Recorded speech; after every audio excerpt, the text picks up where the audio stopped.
Bismillahirrahmanirrahim. Alhamdulillahirabbil alamin. Wassalatu wassalam ala asyrafil anbiya wal mursalin Sayyidina wa maulana Muhammadin wa ala alihi wa sahbihi ajmain.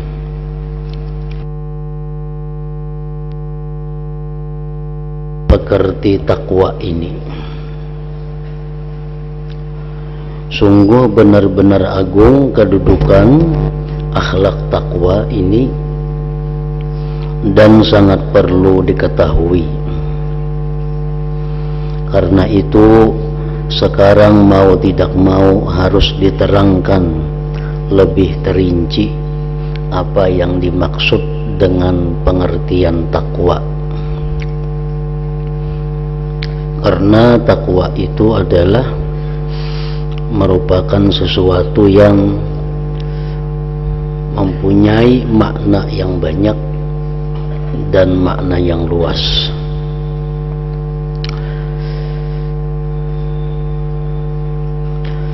Memang benar sudah semestinya diagungkan kedudukan takwa ini,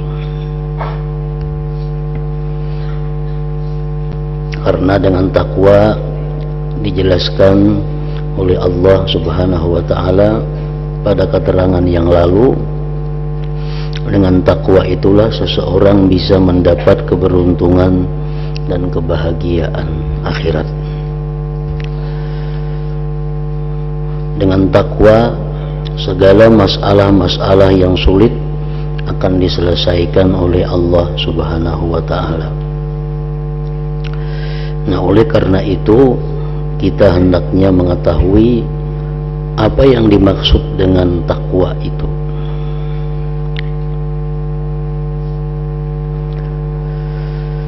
Sudah semestinya diagungkan kedudukan takwa ini. Wajib dicari dan setiap orang perlu mengetahuinya. Tetapi hendaklah engkau mengetahui bahwa setiap perkara yang penting dan besar itu untuk menghasilkannya dibutuhkan banyak usaha, kepayahan yang besar, tekad yang kuat, dan kesungguhan yang benar-benar. Makin besar kedudukannya, makin banyak pengorbanan yang diberikan. Makin besar tingkatannya, makin tinggi, tentu makin payah untuk mencapainya. Nah, itulah takwa tadi. Jadi kalau begitu, sebagaimana pekerti itu, takwa tadi merupakan pekerti yang agung,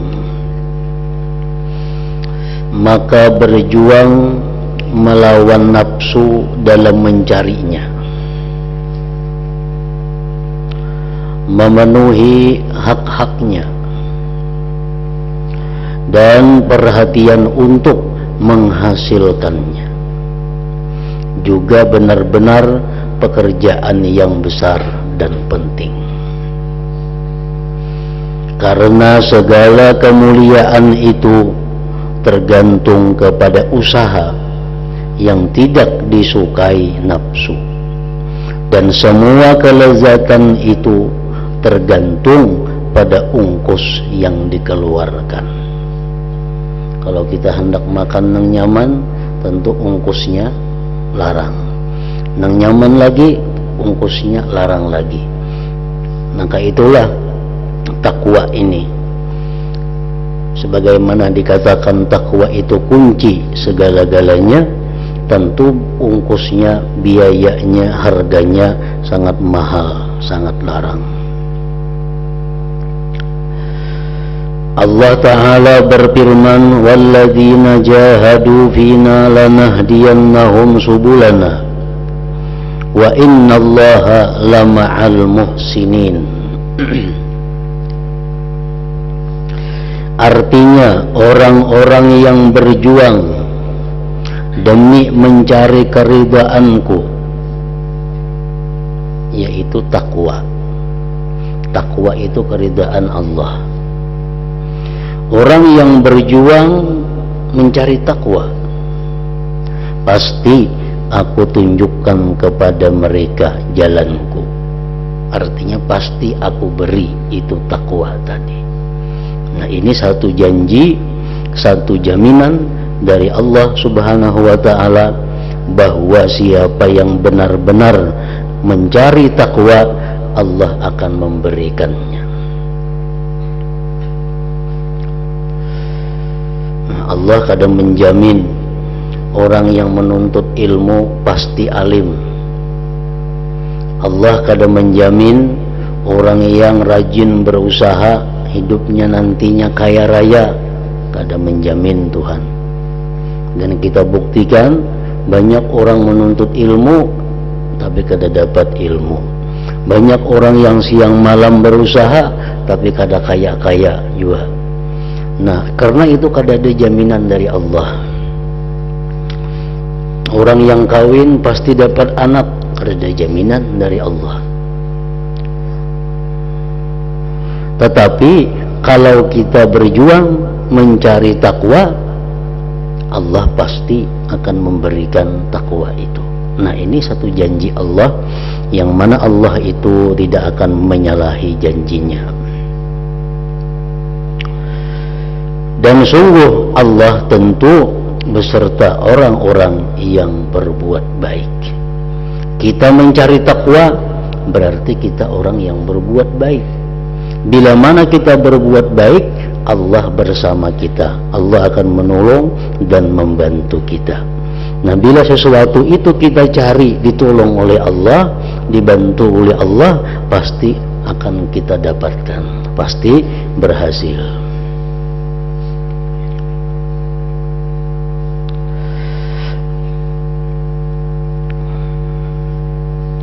Di samping itu, Allah adalah zat yang sangat balas kasih, yang menguasai gampangnya setiap perkara yang sulit. Bagi Allah itu kada ada sulit. Yang sulit itu kita. Nah, bila Allah sudah menolong kita, maka sesulit apapun yang kita cari pasti akan dapat. Karena itu dengarkanlah, ingat-ingatlah dan pahamilah sungguh-sungguh keterangan yang berkaitan dengan pekerti takwa ini, sehingga engkau mengetahuinya benar-benar untuk kemudian segera melaksanakannya. Mohonlah pertolongan kepada Allah sehingga engkau dapat mengamalkan apa yang engkau ketahui, sebab semua persoalan engkau berada di dalam ilmu dan pengamalannya itu.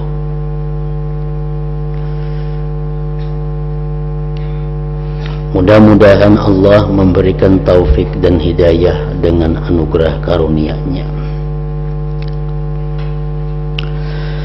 Selanjutnya, pertama-tama hendaklah engkau mengetahui, semoga Allah memberikan berkah agama engkau dan menambah kuat keyakinan engkau, bahwa takwa itu menurut pendapat para guruku adalah membersihkan hati dari dosa yang belum pernah dilakukan sebelumnya. Nah, itu menurut guru Imam Ghazali, takwa tadi itu artinya membersihkan hati dari dosa yang belum pernah dilakukan sebelumnya. Kita kada pernah ini, kada pernah itu, kada pernah berbuat dosa. Nah, kita bersihkan hati kita daripada itu. Artinya jangan sekali-kali ada tujuan, ada cita-cita untuk melakukan dosa yang selama ini belum pernah melakukannya. Membersihkan hati dari dosa yang belum pernah dilakukan sebelumnya, sehingga didapat kekuatan tekad untuk meninggalkannya, yang dapat membentengi diri dari semua maksiat. Nah, jadi kalau dipaham secara ringkas, menurut salah seorang guru Imam Ghazali, bahwa takwa itu adalah meninggalkan, menjauhi segala dosa, segala maksiat. Nah, itu intinya. Nah, tadi disebutkan bahwa takwa itu macam-macam artinya. Nah, di Quran pun takwa itu macam-macam juga artinya. Nah, salah satunya apa yang dijelaskan oleh Imam Ghazali, ujar Sidin, takwa itu adalah meninggalkan dosa dan bertekad kada akan melakukan dosa. Nah, itu takwa.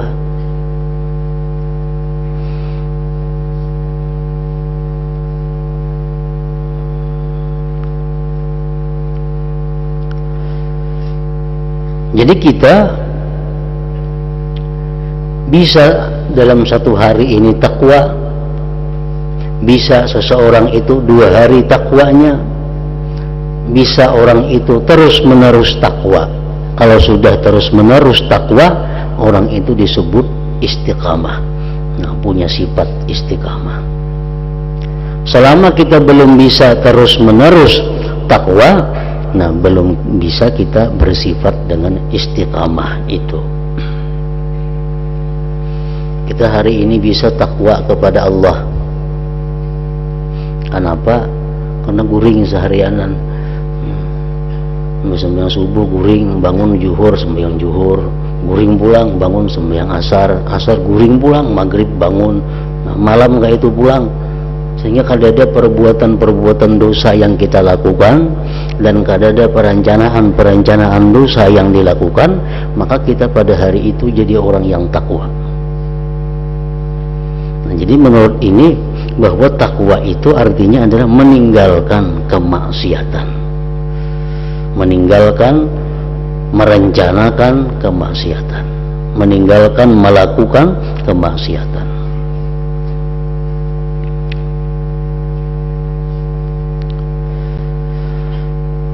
Demikian kata guruku, ujar Imam Ghazali rahimahullah. Arti takwa yang demikian adalah karena asal kata, bahwa dalam lugat ialah waqwa, yang merupakan masdar wiqaya. Tasrifnya begini, waqayaki wiqayatan wa waqwan. Lalu waw dari waqwa diganti ta menjadi takwa. Sama halnya dengan lafaz wuklan dan tuklan. Tuklan itu asalnya wuklan, diganti lawan ta dan semisalnya. Dengan demikian, manakala telah didapat pemeliharaan antara seseorang dengan maksiat-maksiat, karena kuatnya tekad untuk meninggalkannya maksiat dan ketetapan hati untuk itu, maka orang tersebut dinamakan muttaqin, orang yang bertakwa. Inya meninggalkan maksiat dan inya bertekad akan selalu meninggalkan maksiat, maka tekadnya itulah yang menjadi dinding dirinya daripada kemaksiatan. Nah, bila mampu demikian, dia dinamakan muttaqin, orang yang takwa. Dia berarti sudah berhak menghuni surga Allah Subhanahu wa ta'ala. Berarti jarak dia dengan surga hanya kematian, karena Allah menciptakan surga itu untuk orang yang takwa. Uiddat lil muttaqin. Takwa itu disediakan untuk surga, itu disediakan untuk orang yang takwa. Jadi bila kita hari ini mampu takwa, hari ini kita sebenarnya penghuni surga.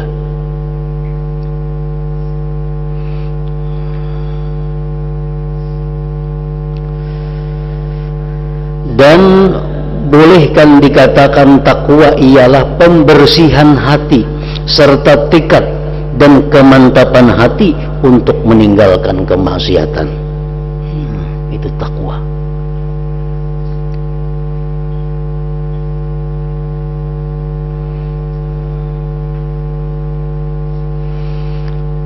Lalu apakah orang yang takwa itu kada mau melakukan kemaksiatan?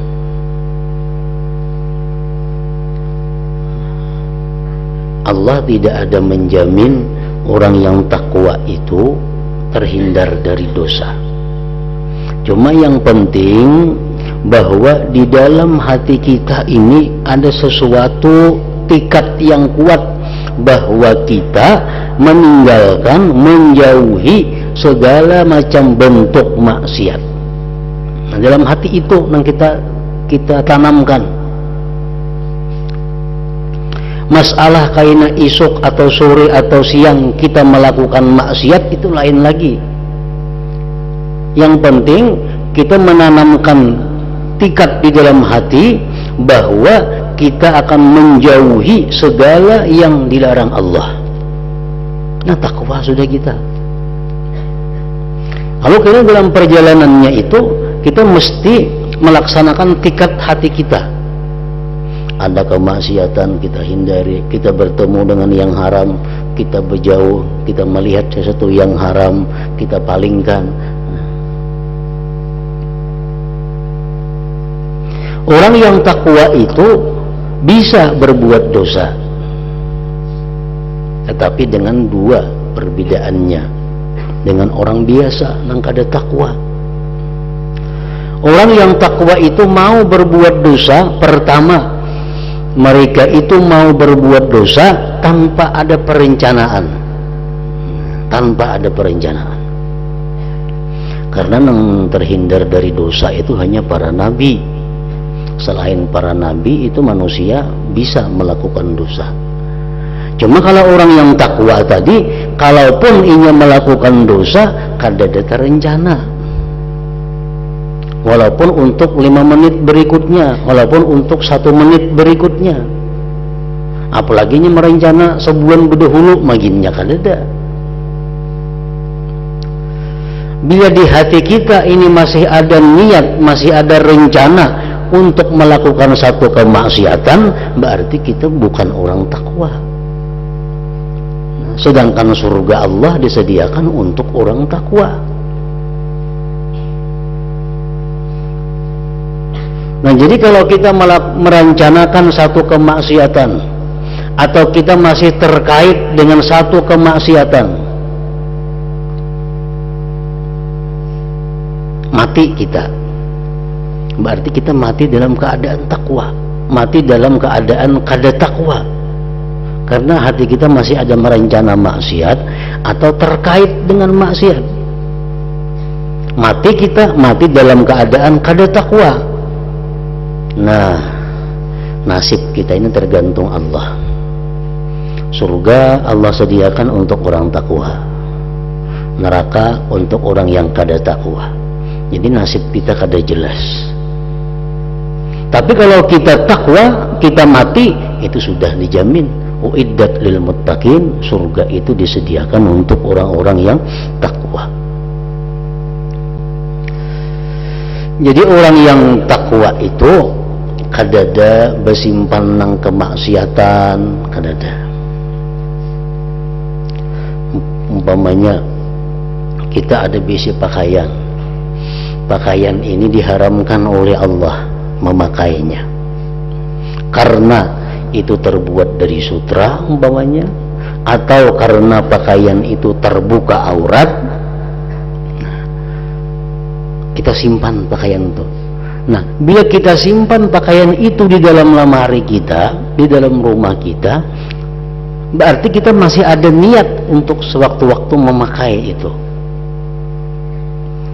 Berarti kita belum orang takwa. Karena orang takwa itu bertekad meninggalkan maksiat, merencanakan berbuat taat, selalu taat kepada Allah. Nah, ini yang perlu kita perhatikan. Misalnya ada bisnis selawar handap, segan dipakai rajin maimbal umpamanya. Lalu disimpan dalam lemari. Berarti ini menyimpan ini ada pulang kena niat nih, kena sewaktu-waktu ada kesempatan kena maimbal pulang selawar handap. Nah, kalau nya kada ada lagi niat, kalau kada ada lagi tikad, hilangkan dari milik kita pakaian-pakaian yang maksiat itu.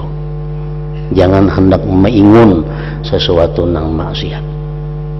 Maka bila kita kada takwa ini, amal ibadah kita ini sulit diterima Allah.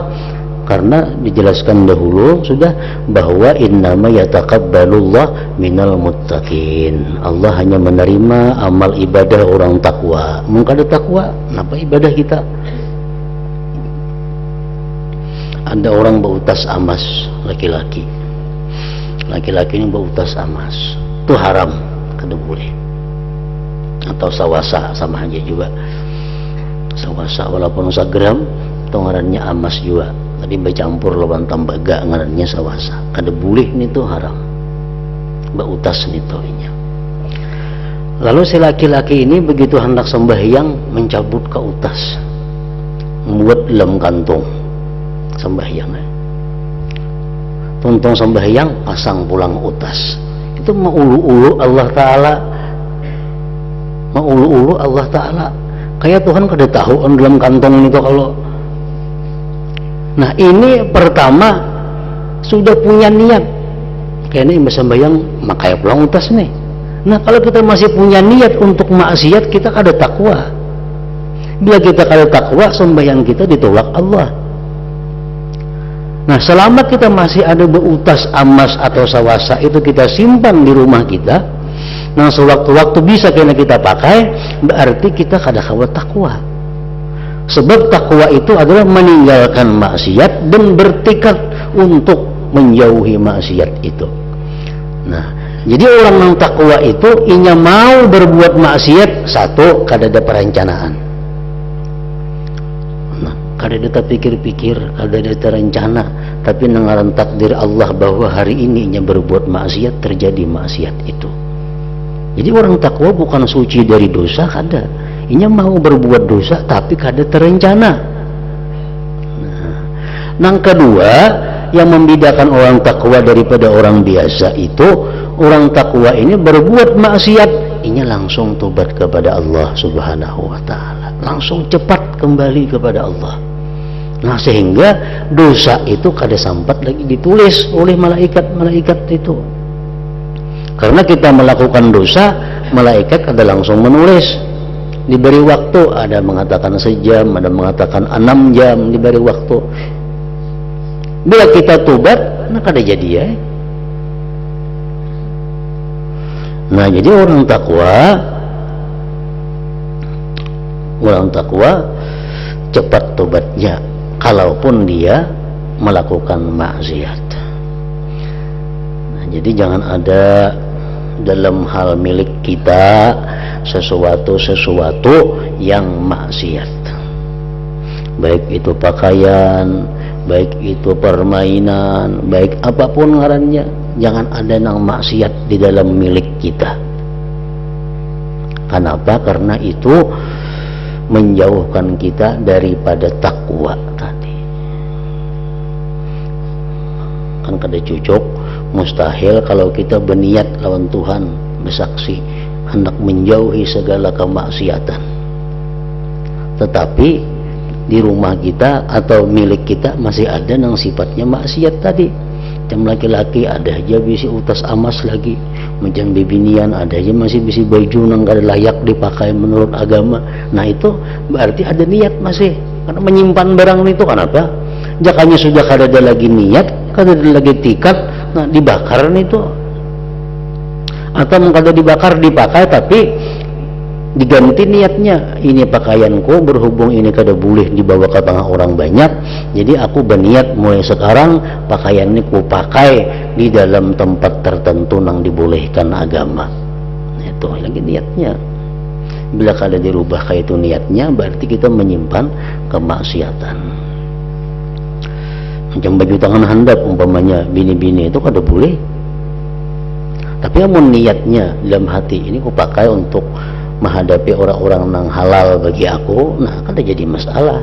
Tapi kalau kada diniatkan demikian, selama ini masih dipakai ke tengah orang banyak, nah itu sangkut. Artinya kada termasuk dalam golongan orang yang takwa kepada Allah.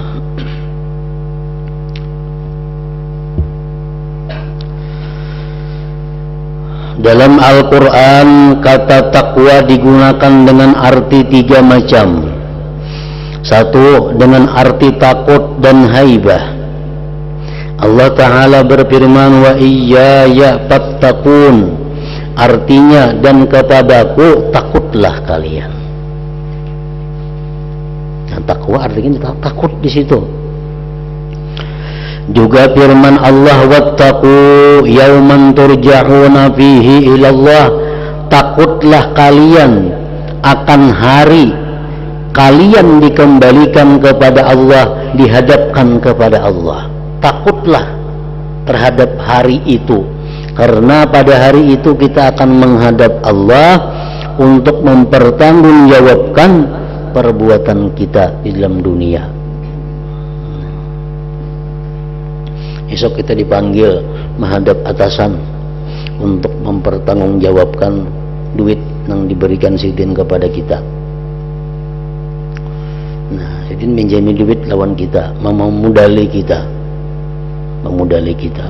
Kita bisa menjalankan duit nih sehingga untung. Esok kita menghadap sidin, tentu kita senang, tentu kita kada takutan, bahkan hendak lakas. Kenapa? Karena sidin senang. Duit dimodali sidin 1 juta, kita jalankan sebulan jadi 1.500.000 umpamanya.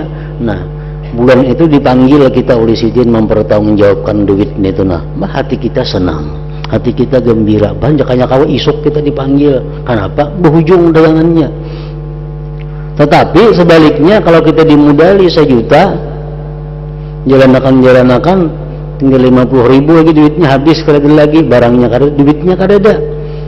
Nah, menunggu kita dipanggil itu kita tentu akan takut. Nah, takutan kenapa? Ini bangkrut. Maka isuk ditanya, kemana duit yang 1 juta nanti kita menggunakan?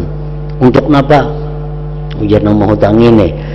Nah, tentu kita menghadang isuk itu dalam keadaan mencekam, dalam keadaan takut. Maka bila kita kada kakaruan, kaduakan sidin ke polisi, tangkap orang kita, makin takutan lagi. Nah, kalau itulah halnya kita hari kiamat itu kembali kepada Allah.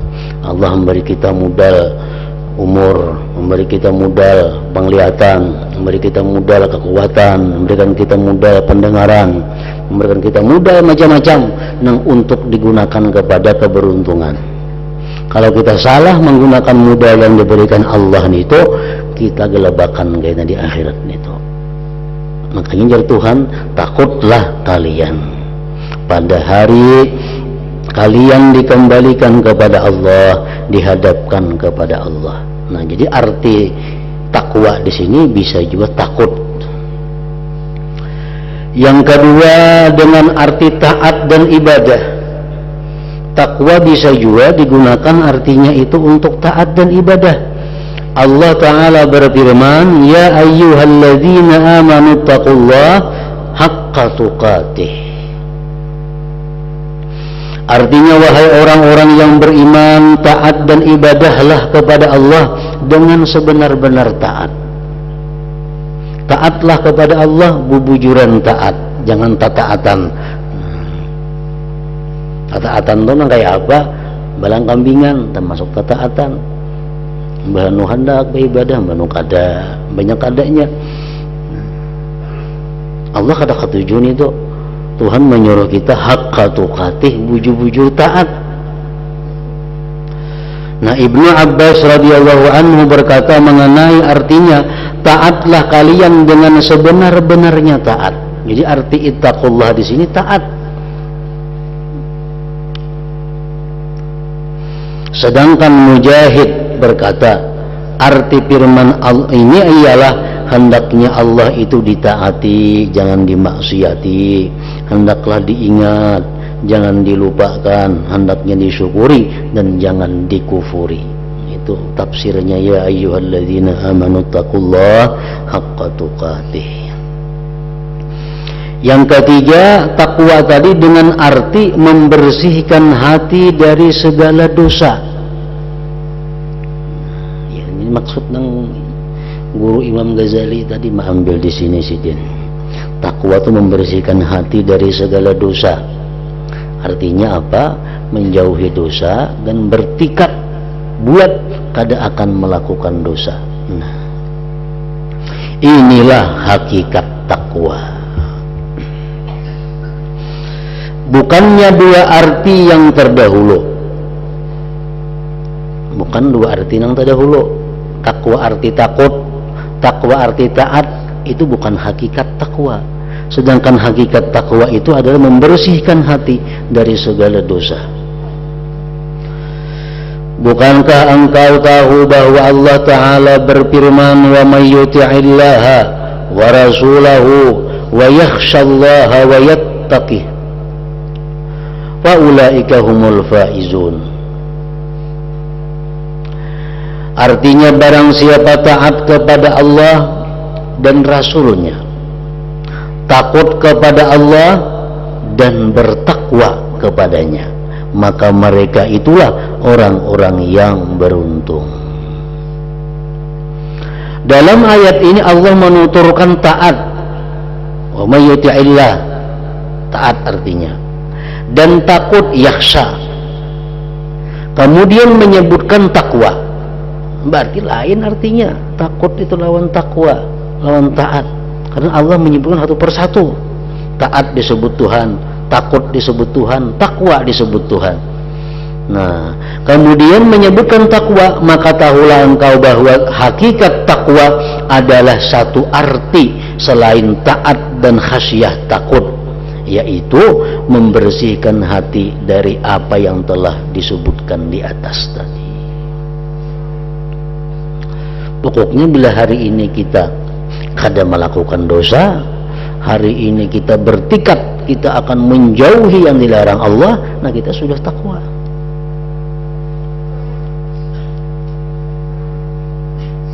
Tinggal lagi kita mempertahankannya. Niatnya sudah ada, tekadnya sudah ada, tinggal mempertahankan tekad kita itu, niat kita itu.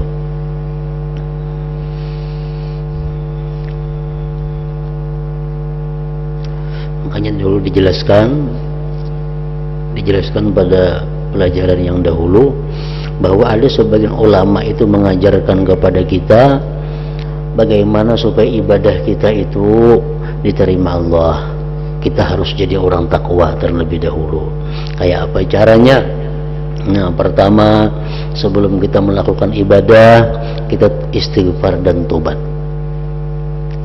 Yang kedua, kita bertekad untuk menjunjung perintah Allah dan menjauhi larangannya. Nah, hanya beribadah. Maka ibadah kita ibadah orang yang takwa ngarannya. Sebab takwa artinya apa? Menjauhkan dosa, menghilangkan dosa, dan bertekad untuk meninggalkan dosa. Hendak mengaji, hendak sembahyang, hendak bersedekah, alangkah baiknya terlebih dahulu istighfar, astagfirullahaladzim, minta ampun kepada Allah, wa atubu ilaih, aku tobat kepada Allah, dan berjanji, bertekad di dalam hati bahwa akan kulaksanakan segala perintah Allah dan kutinggalkan, kujauhi yang dilarang oleh Allah. Nah, hanya kita beribadah. Nah, ibadah kita ini ibadah orang takwa ngarannya, diterima Allah. Namun kita beribadah kada tahu asal usulnya, imbah berdusta, baca Quran beribadah, imbah, maka di Quran ada laknatullah alal kadzibin. Berarti melaknat seorang Quran itu. imbah berdusta, kan berdusta membaca Quran. Maka di Quran ada bunyinya laknat Allah kepada orang yang berdusta. Berarti seorang mengutuk seorang ngarannya. Nah, jadi tobat dahulu, minta ampun dahulu, berjanji takwa lawan Tuhan, ayo aja mengaji lagi Quran, baca salawat, maka diterima oleh Allah. Kemudian para guruku berkata bahwa tingkatan takwa itu ada 3. Takwa dari syirik menyekutukan Allah, takwa dari bid'ah, dan takwa dari segala maksiat cabang-cabang agama, masalah amaliyah. Allah Ta'ala telah menyebutkan 3 tingkatan ini dalam satu ayat, yaitu firman Allah Ta'ala, laisa 'alal ladzina amanu wa 'amilus salihati junahum fima ta'imu idza mattaqaw wa amanu wa 'amilus salihat thumma attaqaw wa amanu thumma attaqaw wa ahsanu. Artinya, orang-orang yang beriman dan beramal salih itu tidaklah berdosa mengenai apa yang mereka makan, apabila mereka bertakwa dan beriman serta beramal saleh. Kemudian mereka bertakwa dan beriman, kemudian mereka bertakwa dan berbuat kebaikan. Jadi ada 3 macam kedudukan tingkatan takwa. Takwa yang pertama adalah takwa dari syirik, dan iman yang menjadi imbangannya adalah tauhid. Dalam hati kita bertekad untuk menjauhi segala sesuatu yang sifatnya menyekutukan Allah. Dalam hati kita sedalam-dalamnya menanamkan tekad bahwa kita sepanjang hidup kita kada akan melakukan hal-hal yang menyekutukan Allah. Nah, itu ngarannya takwa daripada syirik. Takwa yang kedua adalah takwa dari bid'ah. Sedangkan iman yang disebut bersamanya adalah mengakui akidah ahlu sunnah wal jamaah. Contohnya akidah bid'ah, paham-paham bid'ah. Ada paham yang muncul sekarang ini yang mengatakan bahwa Abu Bakar Siddiq itu kafir. Ada paham yang muncul yang mengatakan bahwa Sayyidina Umar, Sayyidina Utsman itu kafir. Nah, ini paham-paham bid'ah. Paham-paham yang kada dikenal di zaman Nabi dan zaman sahabat. Nabi kadang mengatakan mereka itu kafir, sahabat kadang mengatakan itu fasik, bahkan orang mulia, orang yang agung. Nah, sekarang muncul paham-paham itu. Paham-paham memang Abu Bakar itu manusia yang jahat, Sayyidina Umar manusia yang jahat, Sayyidina Utsman manusia yang jahat, Abu Hurairah manusia yang jahat. Nah, jangan diumpati paham-paham itu, paham bid'ah, paham yang kada dikenal di zaman Rasul dan di zamannya sahabat Nabi. Ada pulang paham yang timbul bahwa nang bujur itu Abu Bakar, Umar, adapun Sayyidina Ali itu sesat. Nah, ada juga. Ini paham yang salah. Karena Sayyidina Ali itu di zaman Nabi, di zaman sahabat dipuji, dimuliakan. Kalau sesudah itu ada orang yang mencela Sayyidina Ali, berarti ini bid'ah. Nah, di dalam hati kita mengiktikadkan, kita menanamkan tekad sekuat-kuatnya bahwa kita tidak akan melakukan hal-hal yang bid'ah, akidah tadi. Kita akan tetap selalu di jalan ahlu sunnah wal jamaah. Takwa yang ketiga adalah takwa dari maksiat cabang, maksiat yang tidak ada hubungannya dengan i'tikad. Nah, kayak tadi, kayak minum arak, berzina, laki-laki memakai emas, perempuan membuka aurat. Nah, itu maksiat cabang ngarannya, maksiat furu'iyah. Nah, yang ketiga takwa daripada itu. Dalam tingkatan ketiga ini tidak ada ikrar pengakuan. Takwa yang ketika ini diimbangi dengan ihsan, yaitu taat dan istiqamah, tetap terus-menerus melakukan taat. Jadi tingkatan ketiga ini merupakan tingkatan orang yang istiqamah melakukan taat kepada Allah.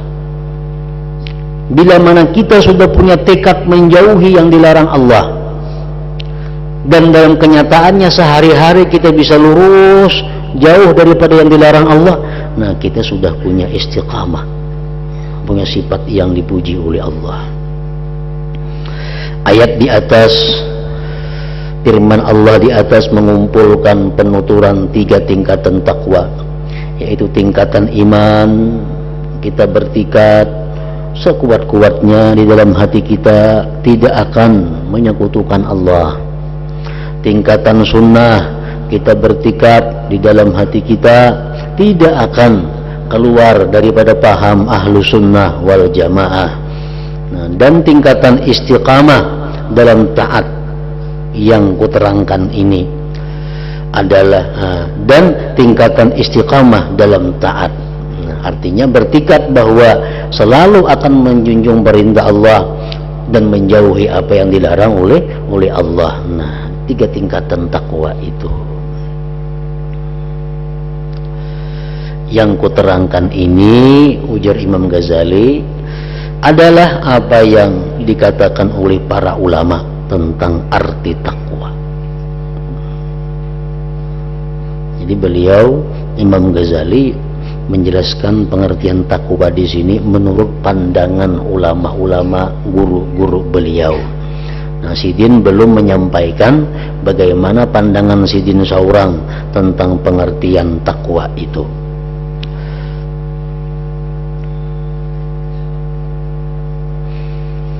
Ujar Imam Ghazali, aku juga menemukan kata takwa dengan arti menjauhi kelebihan perkara halal.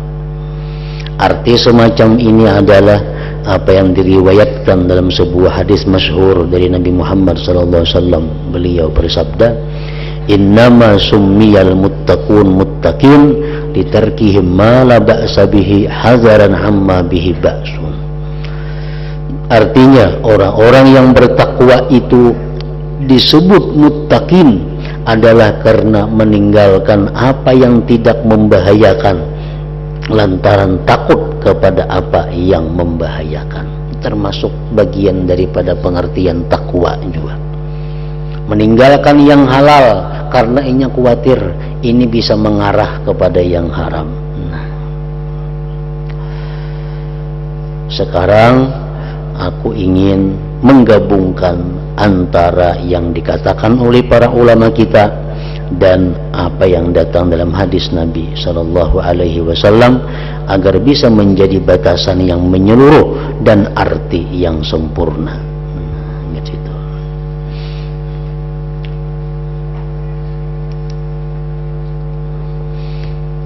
Nah, pagi Jumat akan datang kita perai karena santri pun perai.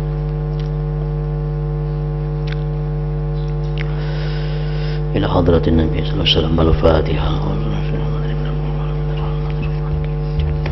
إياك نعبد وإياك نستعين اهدنا الصراط المستقيم. بسم الله الرحمن الرحيم الحمد لله رب العالمين اللهم صل وسلم على سيدنا محمد وآله وصحبه أجمعين اللهم اغفر لنا ما أخطأنا وما تحمدنا وما أسررنا وما أعلنا وما أسرفنا وما أنت أعلم به منا أنت المقدم وأنت المؤخر لا إله إلا أنت اللهم انفعنا بما علمتنا وعلمنا ما ينفعنا وزدنا فهما وعلما وعملا وهدى وتوفيقا برحمتك يا أرحم الراحمين صلى الله على سيدنا محمد وعلى آله وصحبه وسلم الحمد لله.